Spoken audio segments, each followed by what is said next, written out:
unboxing हुने है केही न केही त छ है यो भित्र ओहो ओ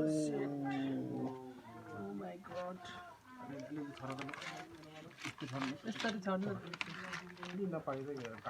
आमा झन् यो पाकेछ झन्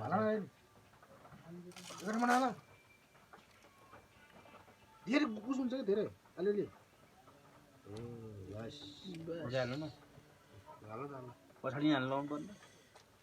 पछाडि त फर्क्यो पो त फर्किँदै ल त्यो भित्र खानै पाएन त भन्दाखेरि